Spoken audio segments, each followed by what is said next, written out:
We have a mix of strawberries in this. It's about 2 by 24 foot bed that I have here. Basically a little of each type that are out there, so that would be June-bearing, Everbearing, and day neutral. The difference being that Everbearing, you're going to get at least a couple of crops first early in the season, around the beginning of June. So right now we have them coming on, and late August into September would be your second crop, with maybe a little bit in between. We have June-bearing, which produces all at one time in June, hence the name.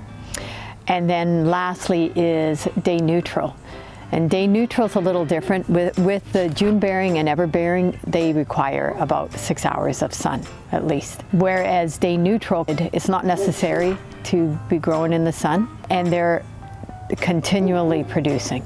So they're almost like an indeterminate tomato, where they provide a continuous crop until frost. One of the differences between the June-bearing, Everbearing, and day neutrals is the size of the berries. June-bearing produce all at once, but they're also much larger berries. Day neutrals are great because they're constantly producing, but your berries are going to be a much smaller berry. And the Everbearing tend to be kind of in between the two of them. As strawberries are growing, what you want to watch for is a lot of them give off runners.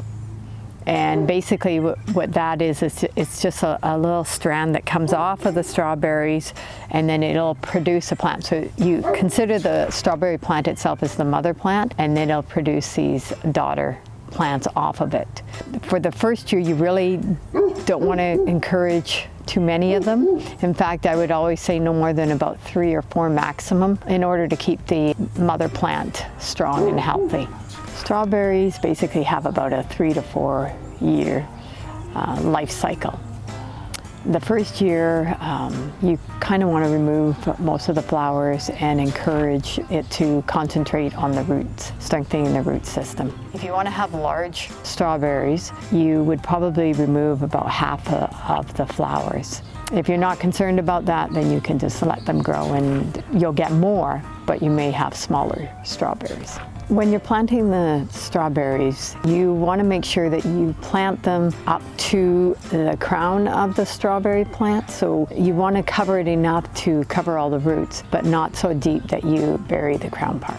The best companions for strawberries are rhubarb, beans, lettuce, lovage, sage, that kind of thing. What you want to keep away from strawberries are more of the brassica family, so that would be your cabbage, broccoli, cauliflower, nightshade like tomatoes, peppers, potatoes. One of the things that you want to do for your strawberries is provide a mulch. This will keep the moisture even in the soil and also protect the strawberries from touching the ground, which can cause rot. Another thing you want to watch for is watering. They do require a bit of water, and they don't really like drying out. So they don't do very well during a drought. Oh Look at that little one.